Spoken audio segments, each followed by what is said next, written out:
बैठी हुई थी और उसकी इंटेरोगेशन हो रही थी। उसका मोबाइल जो है वो इन्वेस्टिगेशन ऑफिसर के हाथ में था। तो मैंने इन्वेस्टिगेशन ऑफिसर शुएब रियाज साहब से पूछा कि ये आपने इनका मोबाइल क्यों लिया है? तो कहता कि इन पे भी FIR होगी। तो अरूब घबरा गई, उसने कहा मेरे पे FIR क्यों होगी? उसने कहा कि आपने तो हमें साथ से मिलने के लिए बुलाया है, मुझे और मामा को, के साथ से मुलाकात हो जाएगी। तो कहता कि नहीं, FIR हो ना हो, ये जो आपके शोहर की FIR है इसी में बड़ी जगह है, हम आपको इसी में नामजद करें। अरूब घबरा गई। मैंने अरूब की तरफ देखा, मैंने अरूब की तरफ इशारा किया कि मैंने कहा बस बिल्कुल चुप होके बैठ जाओ, बस ये वक्त गुजारो, बस इस वक्त हम कुछ नहीं कर सकते। खैर वो अरूब से कुछ क्वेश्चन उन्होंने पूछने शुरू कर दिए। मैंने यही कोशिश की कि मैं जल्दी से जल्दी अरूब को वापस भेज दूं घर। उसका मोबाइल वापस मिले ना मिले डजंट मैटर, वो घर जाए। आईओ ने अरूब का मोबाइल रख लिया। मैंने अरूब को कहा कि अब तुम घर जाओ, तुमने वापस नहीं आना। जब अरूब घर गई है तो उसने जब वकीलों से डिस्कस किया तो वकीलों ने कहा कोई बात नहीं, हम प्री अरेस्ट बेल करवा लेंगे। तो अरूब ने कहा ओके। अगले दिन उन्होंने जाके प्री अरेस्ट बेल करवा ली।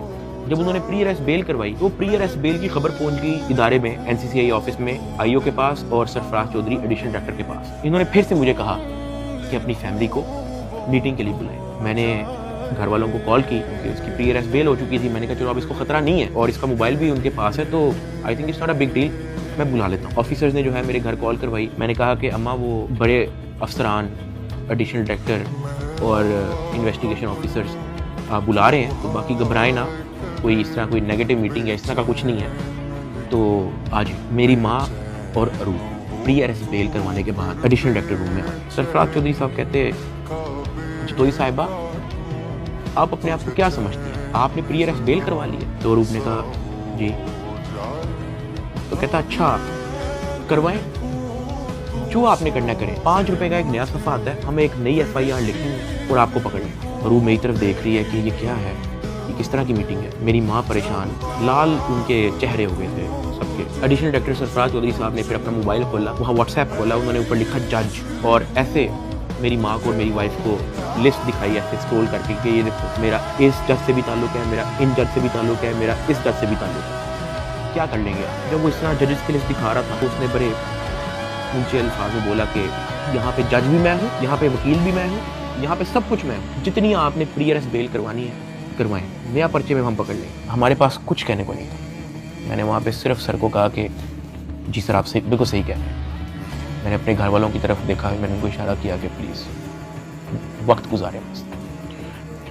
मेरे घर वालों के चेहरे लाल हो गए हैं, मतलब बिल्कुल आप कह लो कि उनके पास कुछ कहने को नहीं थे। दे वर शेकिंग। वो बातें करता गया, हम लोग घबरा गए थे। हमने बस वेट किया कि यार ये कब हमें फारिग करेगा। जब उसने कहा ठीक है आप जा सकते हैं, मैं, अरूब और मेरी माँ जब उस एडिशनल डायरेक्टर रूम से बाहर निकले, मेरी माँ की आंखों में आंसू थे, अरूब की आंखों में आंसू थे। मैंने कहा कि यार मुझे बहाने से कहते हैं कि आप लोगों को बुला लो, फिर ये इस तरह की हरकतें करते हैं, डराने धमकाने वाली, ब्लैकमेलिंग, थ्रेट्स। मैंने कहा ये सिर्फ और सिर्फ इनका पैसे मांगने का तरीका है ताकि हम डर जाएं, इनको कुछ पैसे दे दें और हमारी जान छोड़ें। तो ये इस तरीके से मुझे, मेरी फैमिली को ज़हनी अजियत देते रहे हैं, ब्लैकमेल करते रहे हैं। और अरूब का राइट बनता है कि वो प्री अरेस्ट बेल करवा के, आपने अपनी इन्वेस्टिगेशन करनी है करें। उसने तो अपना मोबाइल भी दे दिया, आप जब बुला रहे हो वो आ रही है, फिर भी आप उसको थ्रेट कर रहे हो कि जी आपने प्री अरेस्ट बेल करवा लिया, कोई बात नहीं, 5 रुपए का नया सफ़ा आएगा, हम आपको फिर अरेस्ट कर लेंगे। और ये सब इनका तौर तरीका था कि हम लोग किसी तरह टूट जाए और ये जितने पैसे मांगे हम लोग फौरी इनको दे दें। इस दौरान आईओ और उसका जो फ्रंट मैन है,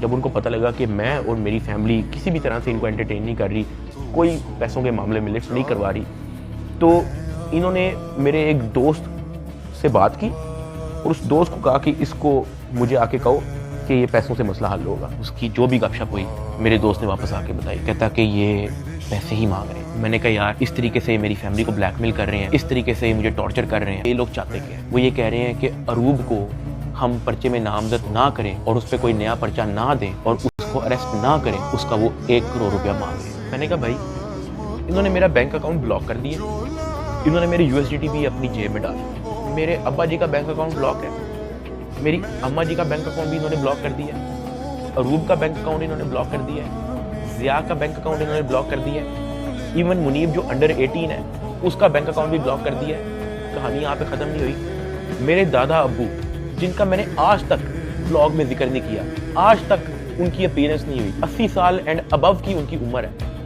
उनका बैंक अकाउंट भी ब्लॉक कर दिया। मेरे पास 1 टका नहीं है इनको देने के लिए। सॉरी उसने मेरी बात सुनी, कहता अच्छा। उसने एज इट इज जब ये बात आईओ को बताई, आईओ आगे से इसको कहता कि इन्हों के कोल 40-50 करोड़ रुपया सैट नहीं बनाऊंगा। मेरे दोस्त ने एज इट इज मुझे ये बात आगे बताई।